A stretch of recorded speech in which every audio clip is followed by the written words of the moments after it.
आलेले आहे आणि विनाकारण लोकवर्गणी जमलेले पैसे यांनी काढून घेतले, पण तो कष्टकऱ्यांच्या घामाचा पैसा होता, तो कुठल्या आयऱ्यागऱ्याचा नव्हता, तो काही टक्केवारीतनं जमा झालेला पैसा नव्हता, तो कुठला कुणाच तरी भूखंड हडप केलेला पैसा नव्हता, कुणाच तरी जमिनीवर आरक्षण टाकून ती जमीन विकायची आणि त्यातनं कमावलेला पैसा नव्हता, ते कुणाच तर घर खाली करून कमावलेला पैसा नव्हता, तर तो वर्गणीचा पैसा होता आणि वर्गणी देणारे या जयसिंगपूर शहरातले कष्टकरी सामान्य माणसं होते आणि म्हणून त्याला त्या नोटांना घामाचा वास येत होता.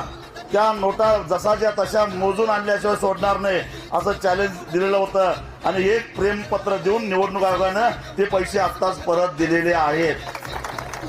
आमच्या सुदर्शन कदमानं लोक वर्गणी देतात, आता हे गेले की लोक पैसे मागतात आणि आमचं सुदर्शन कदम आले की लोक वर्गणी देतात, पैसे देतात. हा फरक आहे दोघांच्यातला आणि ह्यांना काय ते बघावलं नाही आणि त्यामुळं निवडणूक विभागाच्या लोकांना फोन करून सांगितलं इथं काहीतरी पैसे वाटायला आले, पैसे आहेत गाडीत. पैसे किती सापडलं? 2 लाख रुपये. किती मोठी रक्कम सापडली बघा.